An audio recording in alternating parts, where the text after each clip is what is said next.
Boa noite a todos. Estamos aqui para mais uma das pregações na série de exposição do Evangelho de Marcos, que nós estamos ministrando aqui junto com os outros pastores. E lembrando que na semana passada nós tratamos do primeiro dos 4 milagres pós-parábolas, onde Jesus vai ratificar ou vai validar mais uma vez a sua divindade diante de multidões diferentes, multidões de um lado do mar, no reduto judeu, e agora com uma novidade, há um milagre para validação e também para ensino dos discípulos do outro lado do mar da Galileia.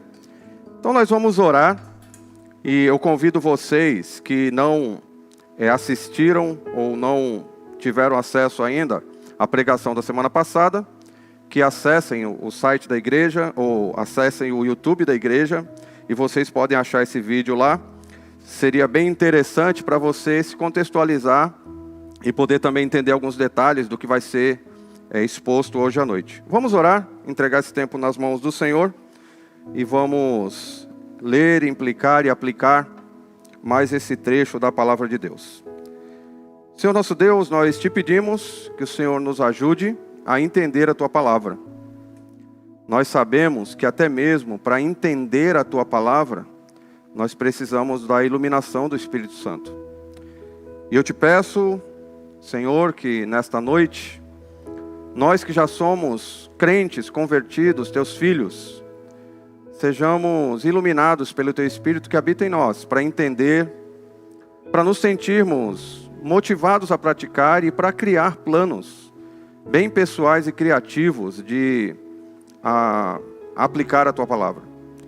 E eu te peço também pelos que ainda não entregaram a vida para o Senhor, e que o teu Espírito também haja nesses corações, para que eles possam entender as suas posições, para que eles possam entender que eles precisam entregar a vida para o Senhor, e que o Senhor mesmo atue nesses corações durante a exposição dessa palavra, que eles se identifiquem nesses personagens dessas narrativas, e que eles possam, no nome de Jesus, entregar as suas vidas para o Senhor. Nossa oração, e nós fazemos essa oração no nome de Jesus. Amém. Ok, é um trecho longo que nós vamos tratar hoje, mas nós vamos falar de uma forma bem resumida. Queria começar lembrando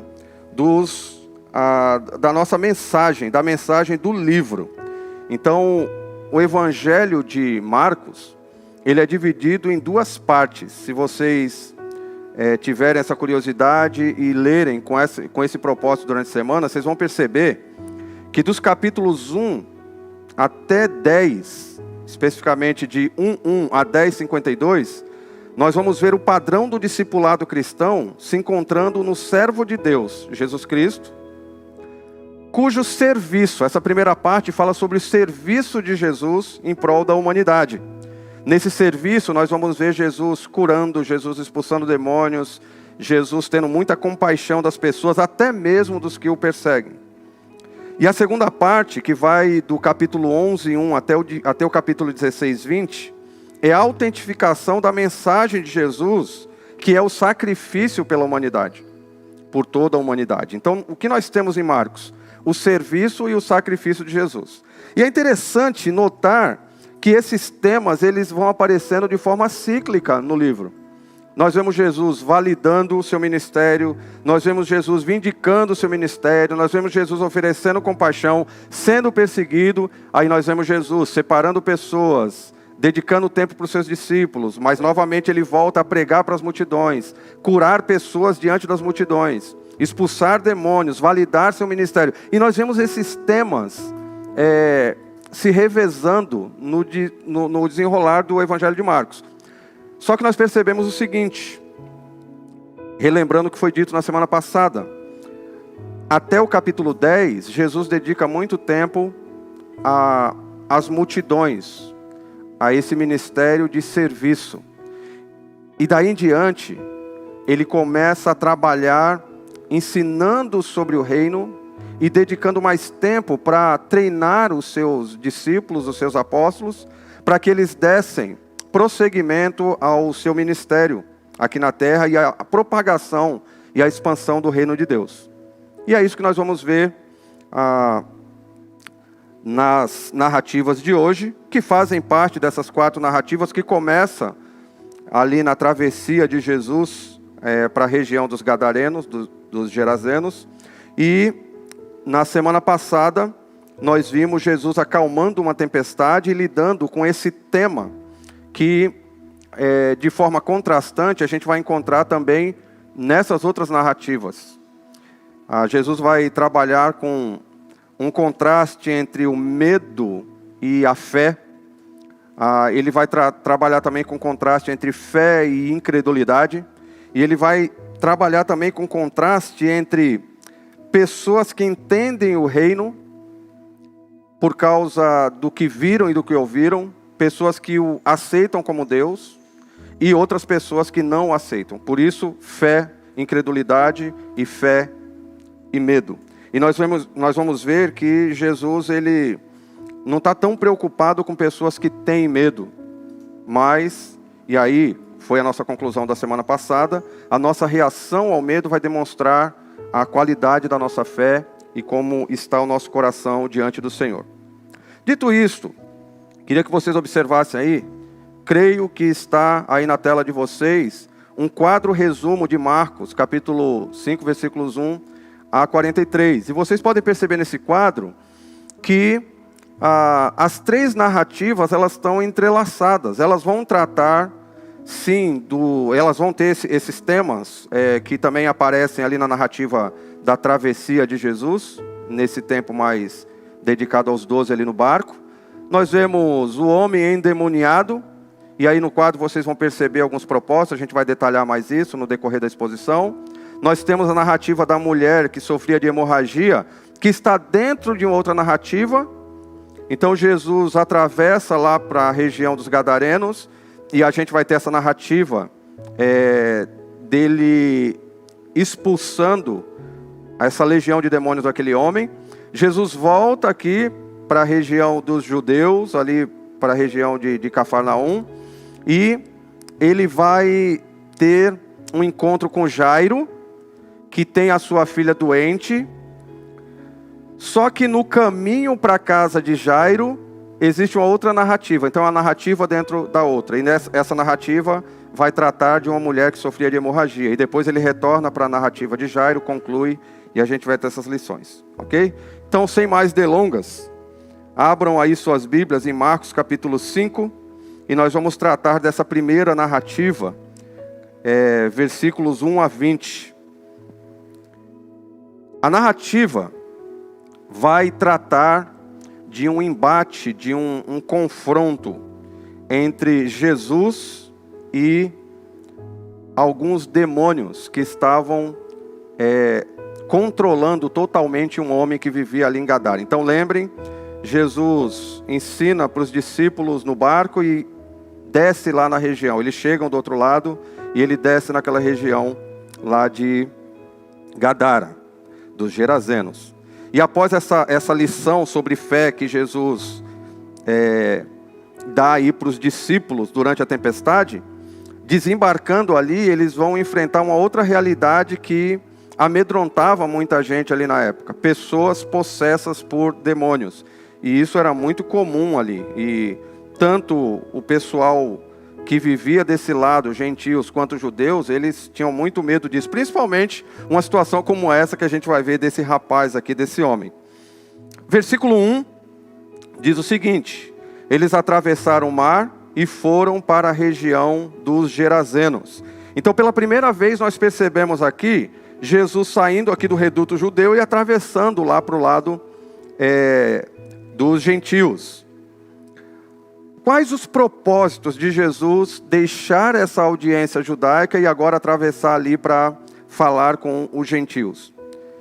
Pensei em pelo menos 3 propósitos. Primeiro, confirmar a divindade dele para um público diferente. Até então ele estava tratando, tínhamos gentios ali, no meio da multidão entre os judeus? Provavelmente, mas não era uma região tipicamente gentílica. E Jesus agora ele vai deixar essa audiência tipicamente judaica e ele atravessa para poder pregar para os gentios. Demonstrar para os discípulos a abrangência do evangelho do reino. O evangelho não veio só para os judeus. O evangelho, ele tem que ser pregado para todos. E a gente vai ver isso na grande comissão lá na frente. Os discípulos, depois de passarem por tantos eventos com Jesus, finalmente vão aprender isso. E demonstrar sua misericórdia para com os gentios. Jesus não veio só para curar judeus, ou um ou outro gentio que estava ali junto com a audiência judaica. Jesus agora ele atravessa para lá. E mesmo que o relato diga que ele vai tratar e vai curar, e ele vai até mesmo comissionar um homem, é uma vida gentílica, uma vida diferente daquele reduto judaico, até mesmo do grupo dos 12. Era uma audiência totalmente diferente, era um mundo novo que se abria ali para que o evangelho fosse propagado. E nós temos aqui um princípio bem interessante. O evangelho do reino ele deve ser pregado para todas as pessoas, independentemente da distância, independentemente da cultura. E nós somos muito acomodados na pregação do evangelho, porque nós normalmente esperamos que pessoas cheguem até nós, e nós esperamos também que situações surjam dentro da nossa zona de conforto. Até admiramos missionários que saem do país, que vão para locais difíceis, para locais complicados aí para a propagação do evangelho, mas nós muitas vezes nos acomodamos. E o que nós vemos aqui é Jesus deixando essa audiência tipicamente judaica e atravessando para o outro lado, alcançando um outro grupo. Então esse princípio é bem interessante. Eu fico pensando aqui em como aplicar isso. Será que você que está me ouvindo, de fato poderia se comprometer a nessa semana sair da sua zona de conforto? Não estou dizendo aqui para você sair da quarentena, mas talvez até nas suas redes sociais, não só aquele seu grupinho, não só aquelas pessoas que você troca uma ideia. Por que não ampliar isso, uma vez que agora você tem um pouco mais de domínio, um pouco mais de acesso à tecnologia? E por que não se aventurar em grupos diferentes dos grupos que você convive, para que o evangelho seja propagado? O texto continua nos versículos 2 a 5, dizendo o seguinte: quando Jesus desembarcou, um homem com espírito imundo veio dos sepulcros ao seu encontro. Esse homem vivia nos sepulcros e ninguém conseguia prendê-lo, nem mesmo com correntes, pois muitas vezes lhe haviam sido acorrentados pés e mãos, mas ele arrebentara as correntes e quebrara os ferros dos seus pés. Ninguém era suficientemente forte para dominá-lo. Noite e dia ele andava gritando e cortando-se com pedras entre os sepulcros e nas colinas. Só de ler aqui é uma cena de terror, né? É de arrepiar. Você imagina um homem extremamente forte, com a força sobre-humana e uma capacitação demoníaca. A gente vai ver aqui que eram muitos demônios habitando esse homem. E ele vivia ali nos sepulcros. O texto diz que esse homem era um homem endemoniado. Vamos pensar um pouquinho sobre isso. É um tema que na teologia é estudado nas matérias de demonologia, e muita gente fica com medo disso, até crentes. Eu acho estranho um crente que tem medo de demônios, mas tem muitos crentes aí que temem. E eu acho que alguns crentes não passariam nesse local aqui, se esse homem que vivia em cavernas, que vivia ali se cortando, gritando dia e noite, sem dormir, sem comer, sem beber, todos ali ficavam com medo. E eu imagino que alguns crentes hoje talvez tivessem medo de passar por ali, porque é uma situação extremamente complicada. Mas vamos pensar um pouquinho sobre esse homem endemoniado. E o que a gente aprende aqui? Primeiro, uma pessoa endemoniada é uma pessoa totalmente controlada por demônios. Mas isso não quer dizer que o demônio não tem influência na mente ou no comportamento de alguém. Ou seja, sempre que a gente encontra esse termo endemoniado, ele está se referindo a alguém que está plenamente controlado. Mas o diabo necessariamente não se apossa, não se apodera totalmente de uma pessoa para controlar inclusive o seu corpo. Ele também age de outras formas. Ele pode influenciar, ele pode jogar ali um pensamento, ele pode jogar ali ou usar alguma pessoa para criar uma situação. Então a influência do diabo ou do demônio sobre pessoas vai além de simplesmente controlar completamente o corpo de uma pessoa. Então, alguns até tratam de graus em que uma pessoa pode ficar endemoniada, porque se ela está sob a influência do diabo, ela já está endemoniada. E outros estão totalmente apoderados, esses são os estritamente, ou os que são classicamente conhecidos como endemoniados. Esse, em especial, nós podemos conhecer um pouco mais. Ele vivia nos sepulcros, não são túmulos como os que a gente conhece hoje, são cavernas, o pessoal cavava ali cavernas para poder depositar os corpos, e talvez nas cavernas eles cavassem outras cavernas aí na horizontal, tipo gavetas, né, que a gente vê nesses cemitérios verticais, e esse homem vivia ali nessas cavernas. Esse homem, ele tinha uma força sobre-humana, eles tentavam e já tinham acorrentado ele outras vezes, e ele arrebentava as correntes, ele arrebentava as cadeias. Ele não dormia e vagava gritando e se cortando com pedras. Que lição nós podemos tirar desse trecho, dessa narrativa?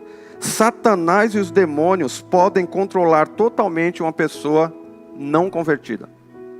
Então, qualquer pessoa que não é convertida, potencialmente, pode ter sua mente e até o seu corpo, todo o seu ser controlado pelo diabo, pelos demônios.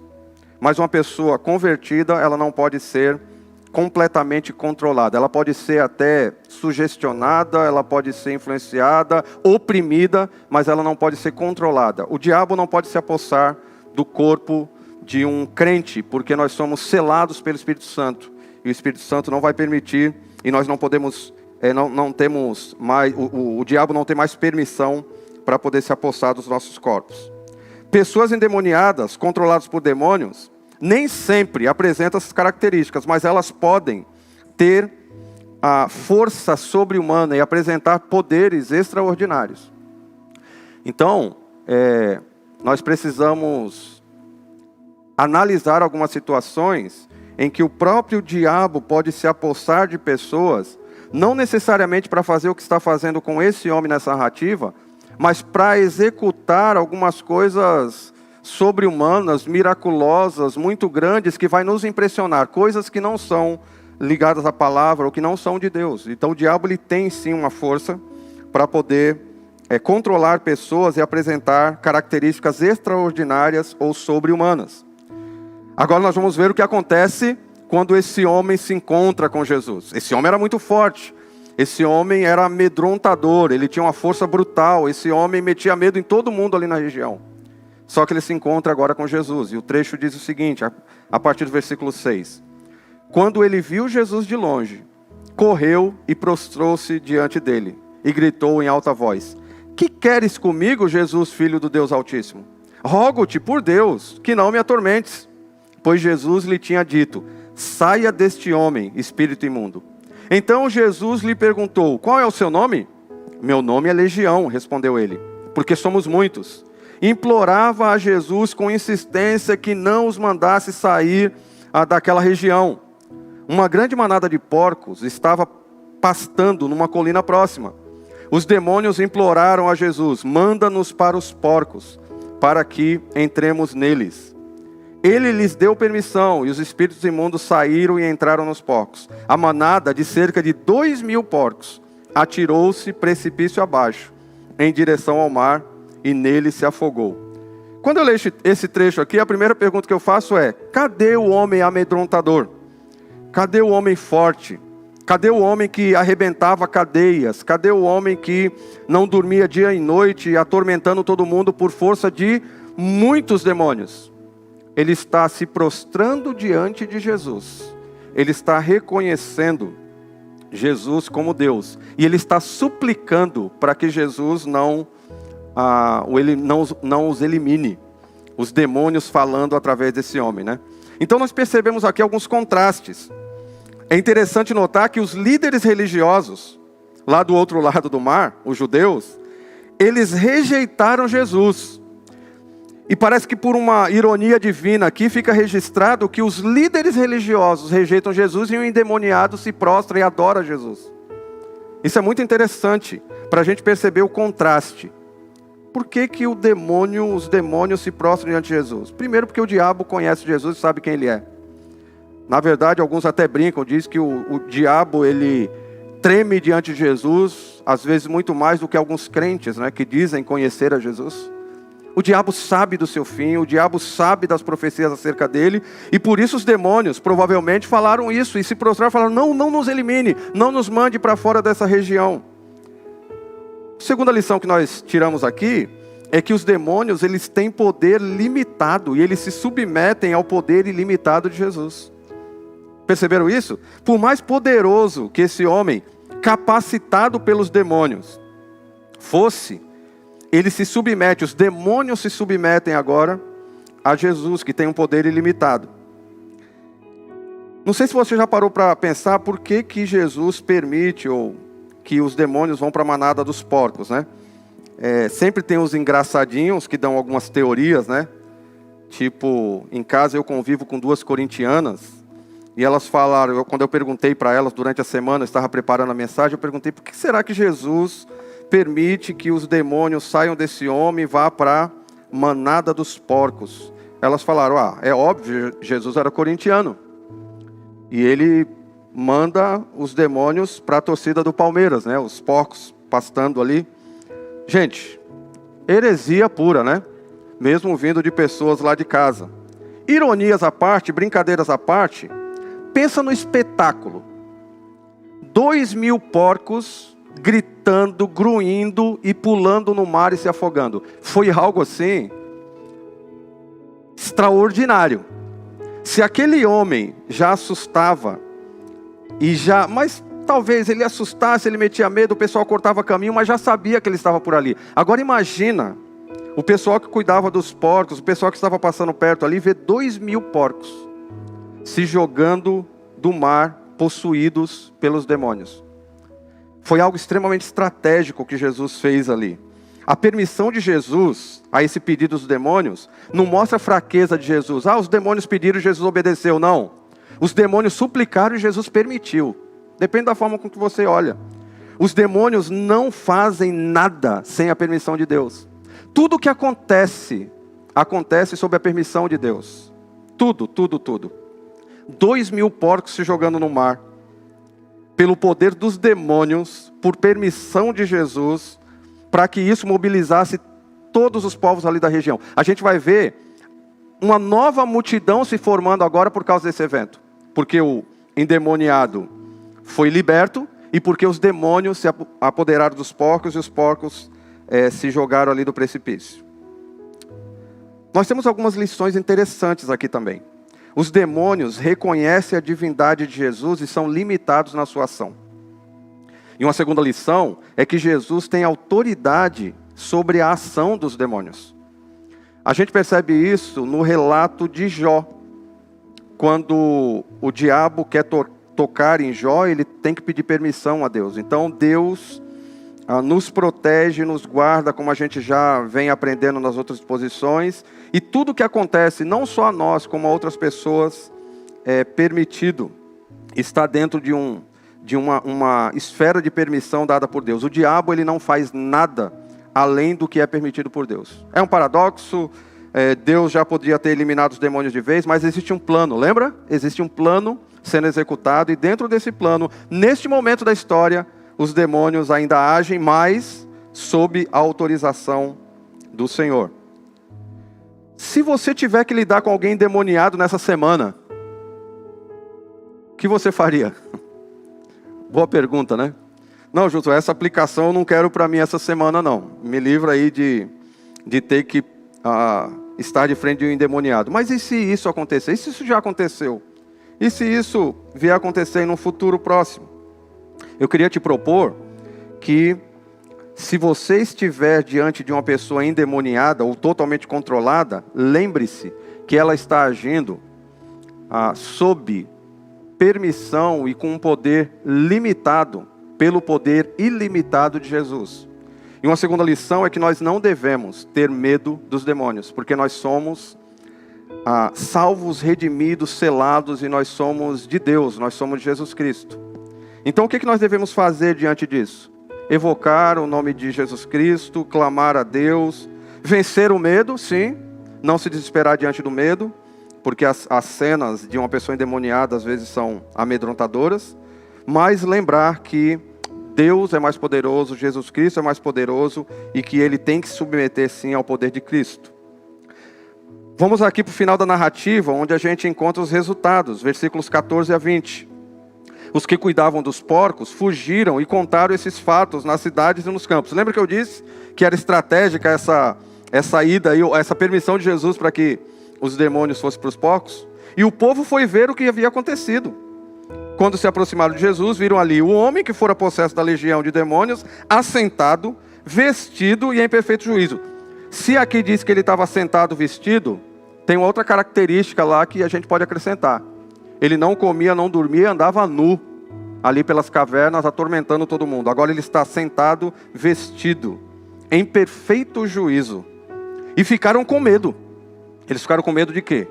Talvez desse poder ilimitado de Jesus Cristo, que pode libertar um homem e que acaba ali com os porcos, né? Por que eu digo isso? Porque essa narrativa dos porcos continua. Os que tinham visto contaram ao povo o que acontecera ao endemoniado e falaram também sobre os porcos. Eu não sei se a multidão vem para ver Jesus porque o endemoniado está liberto agora ou por causa do relato dos porcos. Talvez pelas duas coisas. As duas são narradas aqui. Então o povo começou a suplicar a Jesus que saísse do território deles. Uma nova multidão se forma e eles pedem para que Jesus vá embora, porque eles estão com medo de Jesus Cristo. Quando Jesus estava entrando no barco, o homem que estivera endemoniado suplicava-lhe que o deixasse ir com ele. Jesus não o permitiu, mas disse: vá para casa, para a sua família, anuncia-lhes quanto o Senhor fez por você e como teve misericórdia de você. Então aquele homem se foi e começou a anunciar em Decápolis. Decápolis era uma cidade que ficava ali, de onde eles desembarcaram, aproximadamente 45 quilômetros. E era composta praticamente por gentios. Quando Jesus tinha feito, tudo quanto Jesus tinha feito por ele. Todos ficaram admirados. O que nós vemos aqui? Uma outra multidão presencia o milagre de Jesus, só que agora é uma multidão formada por gentios. O homem livre dos demônios serve de testemunho, né, da transformação que Jesus proporciona.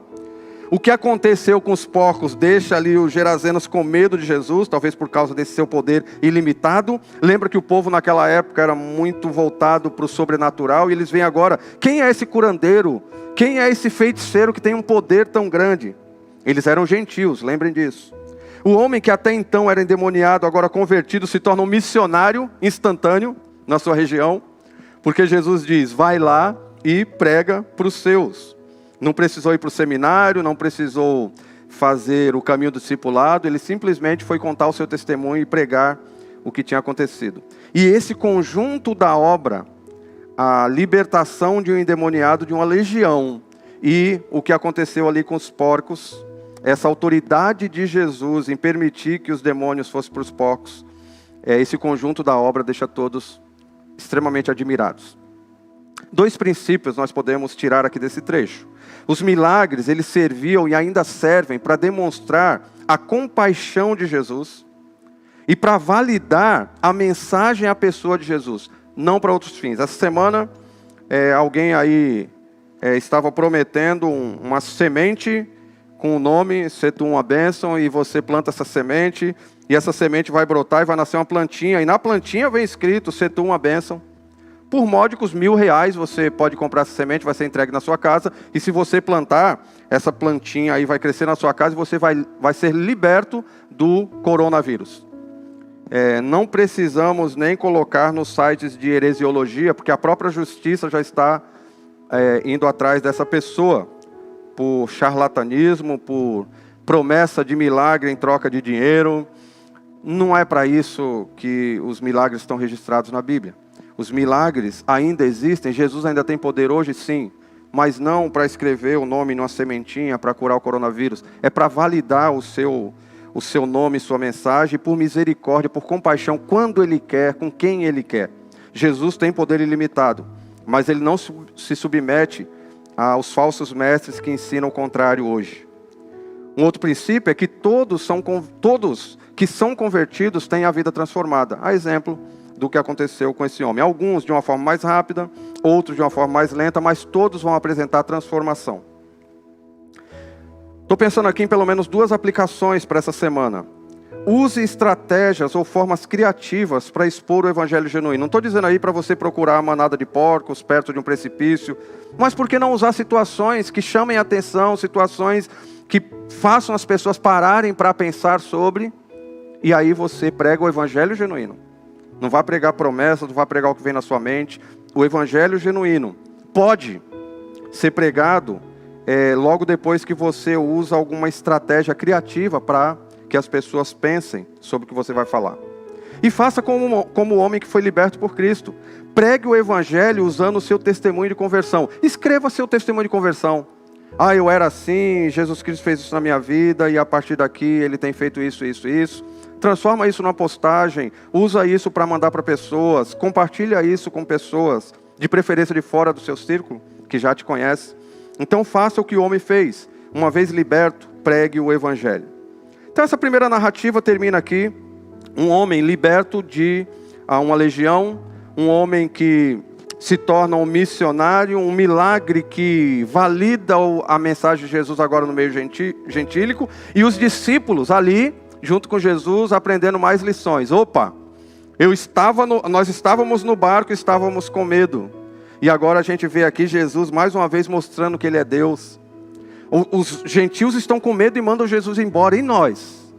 Então tudo isso vai confrontando também ali os discípulos. Percebam que cada uma dessas narrativas vai confrontar também os discípulos. Segunda narrativa, você vai encontrar lá no meio de uma outra narrativa. A narrativa começa quando Jesus volta. Eles são convidados a se retirar da região dos Gerazenos. Eles voltam lá para o reduto judaico, provavelmente ali para o pedaço de Cafarnaum novamente. E voltando dessa incursão ali na região dos Gerazenos, Jesus é recepcionado por uma multidão, especificamente por um homem que está ali com a multidão, que é descrito como Jairo, que era um dos administradores, dos principais, dos que governavam a sinagoga. E ele tinha a sua filha doente. Só que ele clama, ele se joga ali diante de Jesus Cristo, a exemplo do que o endemoniado fez, só que agora com outro motivo, com outra motivação. Minha filha está muito doente, está para morrer, sua vida está acabando rapidamente. E Jesus atende esse homem. No caminho para a casa desse homem, de Jairo, para curar a sua filha, acontece essa narrativa que a gente vai ver agora. Então pula aí do versículo 21 e vamos lá para o versículo 25, 25 a 34, que é a narrativa que acontece no meio do caminho, entre a descida ali na praia e a chegada na casa de Jairo. O trecho diz o seguinte, no 25 em diante, 5:25 em diante. Estava ali certa mulher, que havia 12 anos, vinha sofrendo de uma hemorragia. Ela padecera muito sob o cuidado de vários médicos, e gastara tudo o que tinha, mas em vez de melhorar, piorava. Qualquer semelhança com a nossa saúde atual aqui nos dias atuais, não é mera coincidência. Ela já tinha gastado tudo com os médicos e não tinha sido curada. Ela estava numa situação pior, porque não tinha saúde e agora não tinha mais dinheiro também, né? Não tinha a quem recorrer. Essa mulher estava morrendo lentamente e já não tinha esperanças, né? Ela já sofria há 12 anos. Há 12 anos atrás, essa mulher contraiu essa doença, ela ficou doente e ela estava sofrendo dessa hemorragia ininterrupta, que a tornava impura pelos rituais judaicos, a tornava uma pessoa totalmente afastada da sociedade. Ela vivia numa eterna quarentena, ela não podia ter contato com ninguém, ela era envergonhada, ela era rejeitada. Qual o propósito de narrar a cura dessa mulher? Estou pensando também em pelo menos 3 propósitos, vai estar nos MDDs de vocês, nas devocionais durante a semana. Se você que está nos assistindo não é membro da igreja e quer ter acesso aos MDDs, que é o momento diário com Deus, quer ter acesso, você pode também entrar em contato com a gente, tanto no Instagram quanto no YouTube, você vai ter acesso a esse material. Quais os propósitos? Validar sua divindade para a multidão. Isso aí sempre acontecia nos milagres. Mas tem um segundo: confirmar sua divindade para os discípulos e destacar mais uma vez o valor da fé. Lembram? Jesus estava com eles no barco e questionou. Ele disse: vocês ainda não têm fé? E olha o que vai acontecer aqui com essa mulher, quando ele vai falar sobre uma fé genuína. E demonstrar sua misericórdia, uma mulher dentre a multidão é notada por Jesus. Então, Jesus ele tem a capacidade de, no meio de tanta gente, o comprimindo, o tocando, ele parar para olhar para uma pessoa. Um dia ele olhou para mim, um dia ele olhou para você que já é convertido. Talvez hoje seja o dia que ele está olhando para você que ainda não é convertido, e você pode estar orando para entregar a vida a Cristo, seus problemas, suas dificuldades, a sua própria vida a Cristo. Então essa mulher, ela não se manifesta publicamente, de acordo aqui com o texto, porque ela é uma mulher totalmente rejeitada, era uma mulher envergonhada. Aí o trecho diz assim: quando ouviu falar de Jesus, chegou-se por trás dele no meio da multidão, escondidinha ali no meio da multidão, ela não queria se revelar diante de todos, e tocou em seu manto, porque pensava: se eu tão somente tocar em seu manto, ficarei curada. Ela não se manifestou publicamente, diferente de outros, diferente até mesmo do que acontece aqui com Jairo na outra narrativa. Por sofrer dessa doença, ela vai ali na surdina para poder tocar em Jesus. Só que tem um detalhe: a sua fé é demonstrada pelo fato de acreditar que Jesus podia curá-la. Ela não pediu uma audiência com Jesus, ela não confrontou Jesus, ela não pediu uma lição teológica sobre algum tema para Jesus, não. Ela queria tocá-lo. Eu sei que se eu tocá-lo, eu vou ser curado. Temos lições aqui muito valiosas.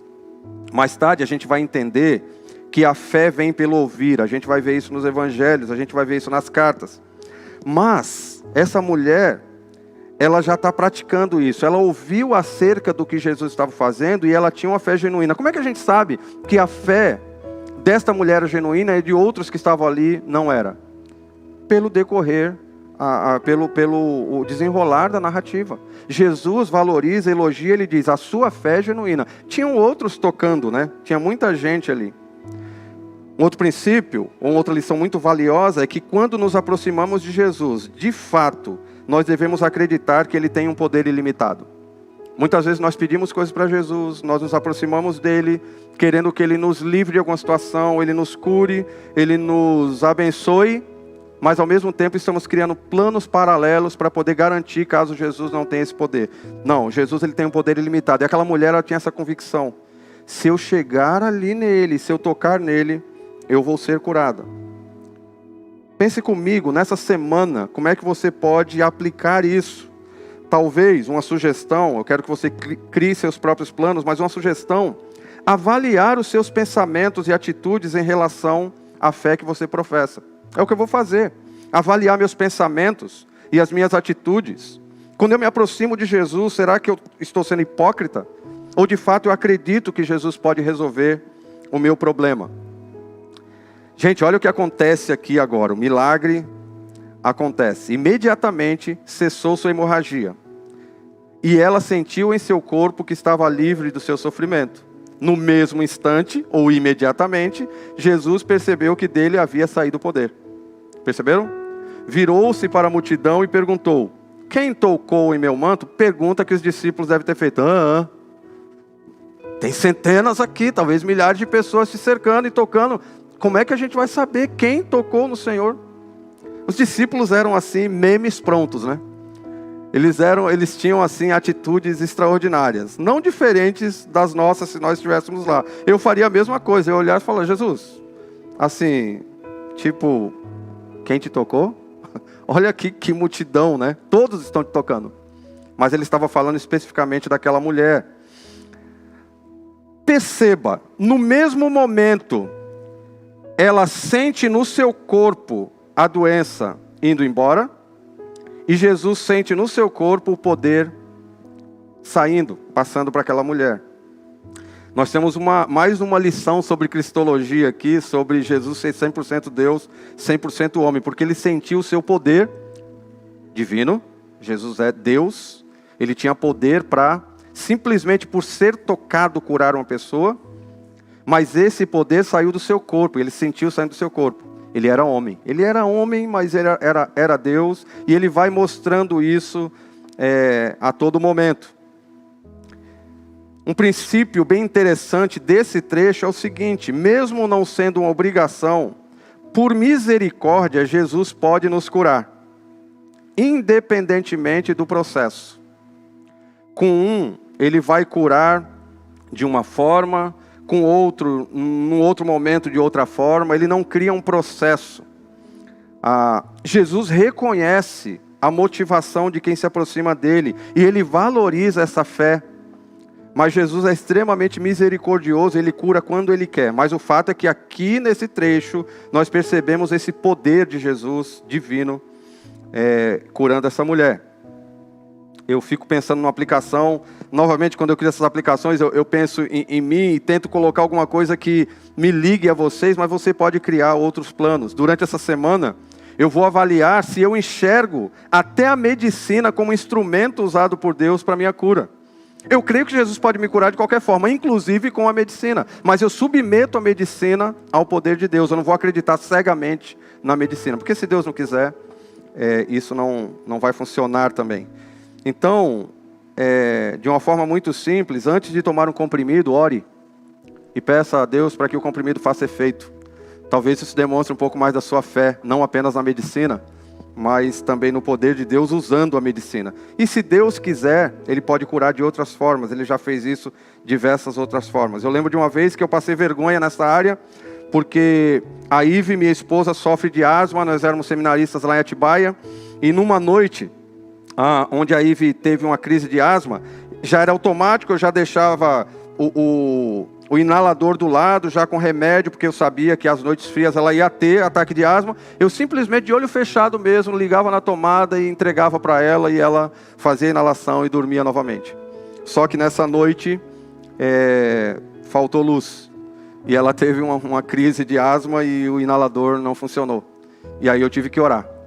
Aí eu tive que pedir a Deus para poder curar a Ive ali, ou manter a Ive, e milagrosamente a sua asma foi controlada e ela não teve uma parada respiratória como outras vezes ela já tinha tido. Então é interessante como Deus às vezes nos dá algumas lições. Eu não creio que Ele fez a energia acabar lá simplesmente para me dar essa lição, mas eu aprendi essa lição. Então não podemos acreditar cegamente num processo, nós temos que acreditar no que Jesus faz. Responderam os seus discípulos: vês a multidão aglomerada ao teu redor e ainda perguntas: quem tocou em mim? Mas Jesus continuou olhando ao seu redor para ver quem tinha feito aquilo. Ele não se deu por satisfeito, ele queria fazer alguma coisa ali. 12 anos essa mulher sofria disso, guarde esses 12 anos. Jesus interrompe sua caminhada para a casa de Jairo, e é interessante, lembra que a filha de Jairo está para morrer. Jesus insensível, né? Jesus, ele tem controle total, inclusive sobre a história. E se ele quiser que alguém morra para que ele execute algo, como é o que vai acontecer aqui, para a glória dele, para a expansão do evangelho e para o entendimento desse poder para o reino, é o que vai acontecer.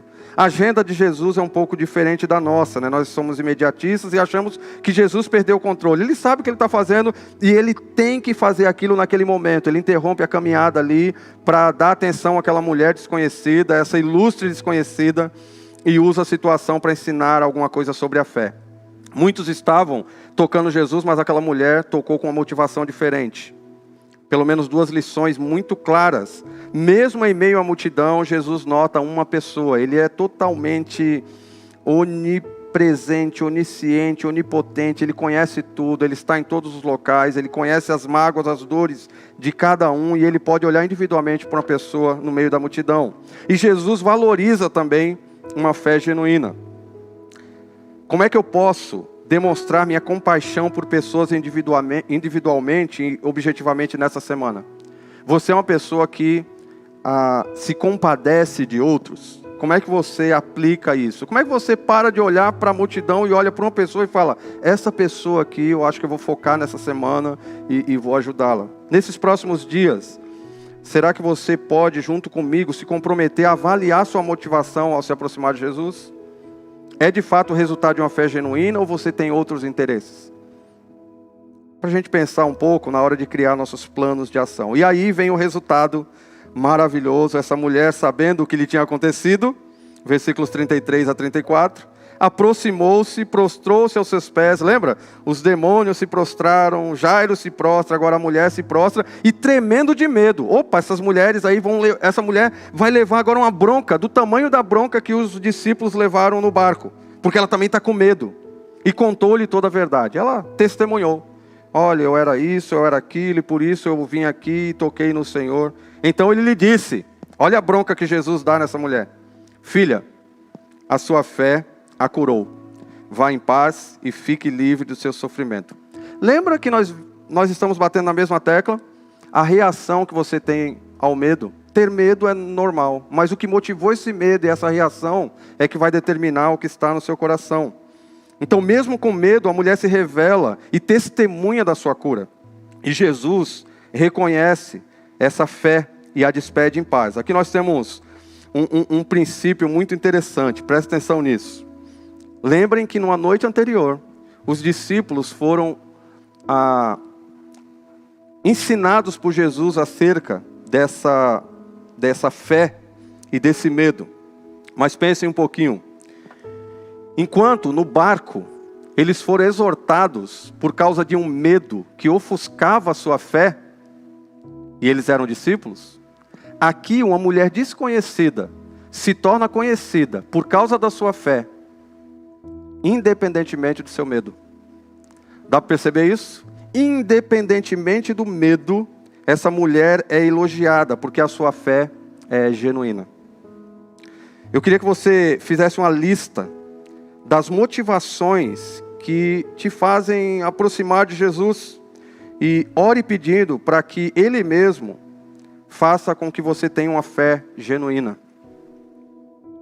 Vamos para a última narrativa, agora retomando ali do versículo 21, onde ele encontra Jairo. Ao desembarcar, Jesus é abordado por Jairo, um homem atormentado por um problema sério também. Mais uma doente aqui. Se aquela mulher estava morrendo lentamente, a filha de Jairo está morrendo rapidamente, está à beira da morte. A narrativa aqui é interrompida, para contar a história da mulher com hemorragia, e agora a gente vai focar nessa narrativa, versículos 21 a 24. Tendo Jesus voltado de barco para outra margem, uma grande multidão se reuniu ao seu redor, enquanto ele estava à beira do mar. Então chegou ali um dos dirigentes da sinagoga, chamado Jairo. Vendo Jesus, prostrou-se aos seus pés e lhe implorou insistentemente: minha filhinha está morrendo. Vem, por favor, e impõe as mãos sobre ela, para que seja curada e viva. Jesus foi com ele, uma grande multidão seguia e o comprimia. Aqui acontece a narrativa da mulher, e aí depois ele vai continuar no 35. O que a gente pode entender desse primeiro trecho? Quais os propósitos de Jesus curar a filha de Jairo? Primeiro, como todos os outros milagres, validar a divindade de Jesus para todos. Mas agora tem um acréscimo aqui. Se Jesus já tinha demonstrado poder sobre doenças, sobre demônios, sobre os poderes da natureza, agora ele vai extrapolar. Ele vai mostrar que ele controla a morte. Então Jesus, ele pode dar vida. Um acréscimo aqui a esse poder ilimitado. Confirmar então essa divindade para com os discípulos e a soberania de Deus na condução da história. Lembrem, aquela mulher com hemorragia sofria disso há 12 anos.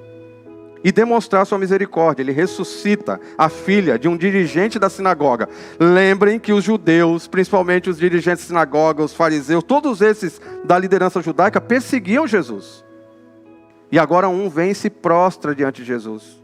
A exemplo do endemoniado que se prostrou. A exemplo dessa mulher que se prostra. Agora um dos principais da sinagoga, um dos administradores, se prostra diante de Jesus. Era o momento de Jesus falar: hora da vingança, você não me persegue? Agora vai, eu não vou curar sua filha. Não. Jesus o atende, Jesus usa da sua misericórdia para mostrar que ele é Deus. Jairo era um dirigente da sinagoga, provavelmente um dos administradores ali, A liderança judaica perseguia Jesus e talvez alguns desses também o fizessem. Não necessariamente Jairo, mas era da turma. Como aconteceu com o endemoniado do outro lado do mar, Jairo recebe Jesus reverentemente, se prostra e implora. E os discípulos olhando isso, os discípulos aprendendo sobre esse contraste entre fé e incredulidade, entre medo e uma decisão de fato: Jesus é Deus. A reação a esse medo. Jairo estava com muito medo aqui. E ele clama a Jesus: cure minha filha. A mulher hemorrágica simplesmente tocou nas vestes de Jesus. Jairo, ao contrário, talvez pela sua influência judaica, e muito ligado a rituais, ele diz a Jesus o que Jesus tem que fazer. Viram aí? Ele fala: vai lá, minha filhinha está morrendo. Vem, põe as mãos sobre ela para que ela seja curada. Ele ainda dá uma dica para Jesus: eu vou te dar uma dica de como fazer isso. Mas lembrem que Jesus ele não usa um método simplesmente para curar, ele quer mostrar o seu poder. Aliás, voltando para cá, por não ser o tempo ainda para essa revelação para todo o povo de Israel, ele vai no final da narrativa pedir para que isso não seja divulgado. Diferente lá do lado gentílico, onde ele fala: não, vá e pregue para todos. Então nós percebemos aqui, né, Jesus usando a situação para dar lição para Jairo, para os discípulos, para a multidão, para mostrar que ele é Deus, que ele é misericordioso, que ele é poderoso. E Jesus vai mostrar essa compaixão, né, até mesmo para com quem o persegue. Como você age quando alguém que te persegue precisa da sua ajuda? Eu vou ser muito sincero. Eu posso até ajudar, mas com aquele sorrisinho no rosto, né? Está precisando da minha ajuda agora, né, miserável? Normalmente nós somos assim. Jesus, ele é um exemplo e ele mostra como devemos agir. Nós devemos, de fato, ter compaixão. E isso não é algo vergonhoso, você ajudar quem te persegue. Isso, pelo contrário, é algo que merece elogios. O que acontece aqui no milagre? Vamos lá. Enquanto Jesus ainda estava falando, chegaram algumas pessoas da casa de Jairo. Quando Jesus estava falando, é logo depois da cura da mulher com hemorragia. A gente está aqui no versículo 35. Jesus ainda estava falando, chegaram algumas pessoas da casa de Jairo, o dirigente da sinagoga, e diz: não importuna mais aí Jesus não, mestre, porque sua filha morreu. Não fazendo caso do que eles disseram, Jesus disse ao dirigente da sinagoga: não tenha medo, tão somente creia. E não deixou ninguém segui-lo, senão Pedro, Tiago e João, irmão de Tiago. Quando chegaram à casa do dirigente da sinagoga, Jesus viu um alvoroço, com gente chorando e se lamentando em alta voz. Olha outro contraste aqui, né? Gente chorando em alta voz. Então entrou e lhes disse: por que todo esse alvoroço e lamento? A criança não está morta, mas dorme. Mas todos começaram a rir. O povo estava chorando. Aí Jesus fala: ela não morreu, ela dorme. Aí eles começam a rir. Ele, porém, ordenou que eles saíssem. Tomou consigo o pai e a mãe da criança, os discípulos que estavam com ele, e entrou onde se encontrava a criança. Tomou-a pela mão e disse: Talita, cumi, que significa: menina, eu lhe ordeno, levante-se. Imediatamente a menina, que tinha 12 anos de idade, 12 anos de idade, essa menina tinha, e ela se levantou e começou a andar. Vocês lembram de mais alguém que há 12 anos vinha sofrendo? Não sei se vocês pararam para pensar. Uma mulher, parece cena de filme. Imagina o filme, agora, câmera, vindo assim sobre o mar da Galileia. Aí aparece assim um letreiro, tela escura, Cafarnaum, 12 anos atrás. E aparece uma menininha nascendo e uma mulher contraindo uma doença que causava hemorragia. Depois, tela escura, Cafarnaum, dias atuais. Nesse mesmo dia, Jesus se encontra com aquela mulher que há 12 anos atrás contraiu essa doença. E com essa menina que nasceu há 12 anos atrás. Para que a glória dele fosse manifestada, para que ele executasse essa cura e essa ressurreição, e para que ele mostrasse que ele é Deus e que ele controla tudo e todos. E ele usa pessoas especificamente, quando ele quer usar essas pessoas para poder manter o seu plano em andamento e executar os seus propósitos soberanamente. Então, enquanto Jesus estava ali lidando com essa mulher hemorrágica, a menina morreu. Diante disso, algumas pessoas aconselharam Jairo a não mais ocupar o tempo de Jesus, pois o caso agora é irreversível. Espera aí, curar doentes ele pode, mas agora ela já morreu, então acabou. Morreu, não tem mais o que fazer. Jesus volta ao tema debatido em todos os milagres. Ele diz: não tenha medo, tenha fé. Não tenha medo, crê somente.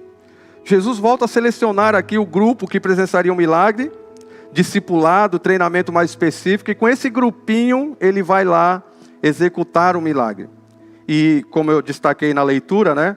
Essas pessoas que choravam, provavelmente carpideiras, eram pessoas contratadas para chorar no enterro. Alguns países ainda fazem isso. Elas estavam ali se lamentando e gritando para mostrar a tristeza da casa. As mesmas que estavam chorando começam a rir quando Jesus diz, a menina só está dormindo. Imagina a cena bizarra. Pessoal chorando, desesperado, aí Jesus passa ali, eles olham de rabo de olho, Jesus fala, ela só está dormindo. E eles, aí começam a rir. Duvidando, talvez, dessa consciência de Jesus. Eu não sei se eles estavam duvidando do poder de Jesus, eles ainda não tinham visto. Mas talvez da ignorância de Jesus. Ele não sabe o que ele está falando, a menina morreu de fato. Jesus ressuscita a menina e todos se calam, todos ficam admirados. Tem alguns princípios para a gente encerrar com algumas aplicações. Jesus não estabeleceu um método ou ritual para que os seus milagres fossem executados. Sem criar um método para que curas ou milagres fossem executados, hoje nós temos falsos mestres criando esses métodos. Imagina se Jesus fizesse sempre da mesma forma. Ele já fez de propósito, ele é Deus, ele faz do jeito que ele quer e ele não criou um método miraculoso. Ele era a pessoa que executava o milagre. A nossa fé normalmente é proporcional ao grau de exposição que nós temos dos milagres presenciados. Ele curou, expulsou demônios, isso vai se tornando comum. A menina morreu, é o fim, ela morreu. Porque ele ainda não tinha ressuscitado ninguém. Isso acontece também no barco. Eles tinham visto pessoas libertas, pessoas curadas, mas não tinham visto ainda uma tempestade daquela. E era algo novo. Diante da novidade, diante do novo, a nossa fé precisa de mais uma injeção aí para poder melhorar a sua qualidade. E era o que estava acontecendo. Uma menina morta, agora já não tinha mais jeito. Jesus vai mostrar para a gente que ele não tem poder somente sobre a vida de uma mulher que estava lentamente morrendo, mas ele também tem poder sobre a morte. E ele executa isso numa menina que rapidamente morreu. Porque Jesus é Deus, e ele tem poder sobre a vida e tudo o que acontece na vida, mas ele também tem poder sobre a morte. Então o fato do texto descrever a idade da menina e o tempo em que essa mulher estava doente, mostra para a gente essa soberania de Deus na execução da sua história, dessa história maior na qual nós estamos inseridos, do seu propósito, do seu plano. Ele é soberano, ele faz o que ele quer, quando quer, usa quem ele quer, e ele continua fazendo isso. Basta nós nos submetermos ao seu plano, ao seu propósito. As últimas aplicações: pense em situações em que você agiu como Jairo, sugerindo a Deus como ele deveria agir. Deus, eu estou precisando disso, mas se o Senhor fizesse assim, eu acho que daria certo. Senhor, eu estou precisando daquilo ali, mas se o Senhor fizer... Pense nisso. Procure descansar em Deus, confiando nas palavras de Jesus. Não tenha medo, tão somente creia. Espero que essa palavra ecoe na sua mente, no seu coração durante essa semana. Como Jesus provou o seu poder sobre a morte, lembre-se que ele prometeu que todos nós um dia seremos ressurretos. E isso é real. Os crentes que estão morrendo, os convertidos que estão morrendo com essa pandemia, um dia ressuscitarão para morar eternamente com Cristo. Os que estão morrendo nessa pandemia e que morrem em qualquer outra situação, sem Cristo, ressuscitarão para receber a condenação. Mas nós um dia ressuscitaremos para estarmos com Cristo. Nessa semana, lembre-se que Jesus controla a história e usa pessoas para demonstrar seu poder. Glorifique a Deus porque Ele está no controle de tudo e de todos. Não lamente o que está acontecendo agora. Você não sabe por que essas coisas estão acontecendo. Estão acontecendo. A exemplo daquela mulher que não imaginava que naquele dia teria um encontro com Jesus. Nem daquela menina que nunca ia imaginar que 12 anos depois morreria e seria ressuscitada por Jesus. E o resultado de tudo isso no final da narrativa: isso os deixou atônitos, 42b. E ele deu ordens pressas, para que não dissessem nada a ninguém, e mandou que dessem a ela alguma coisa para comer. Todos ficaram atônitos por perceber o poder ilimitado de Jesus. Como estava no meio judaico, ele volta a proibir o relato público, porque ainda não era o momento, e ele não queria que pessoas estivessem agora o procurando, por mais essa prova de poder ilimitado. Se a multidão estava atrás de Jesus, porque ele curava e expulsava demônios, imagina agora, sabendo que ele ressuscitava pessoas. Eles iam começar a desenterrar os entes queridos para levar até Jesus. Então, Jesus não queria ser reconhecido apenas como um curandeiro, mas como Deus. E a partir daqui a gente vai ver nas próximas narrativas que ele vai dedicar um tempo maior aos seus discípulos e deixar esse ministério terapêutico, esse ministério de exorcismo, mas continuar na pregação da mensagem do reino. Muita coisa, muito conteúdo, uma correria aqui desenfreada. Eu talvez tenha estourado um pouco tempo, mas eu espero que Deus nos abençoe de fato. São muitas implicações, muitas aplicações. Elas estarão de uma forma aí excelente nos nossos MDDs durante a semana. E eu queria só orar mais uma vez com vocês, para que Deus nos abençoe nas aplicações desses textos. Senhor, mais uma vez nós te glorificamos, porque reconhecemos que o Senhor é Deus, e queremos praticar tudo isso que nós aprendemos, esses princípios, essas lições. E te peço pelas pessoas que nos ouvem, e que ainda não entregaram a vida ao Senhor, que esses milagres possam servir de impacto, talvez de motivação, para que eles entreguem a vida ao Senhor, e possam também conosco aguardar a tua volta. E nós te louvamos por tudo, no nome de Jesus. Amém.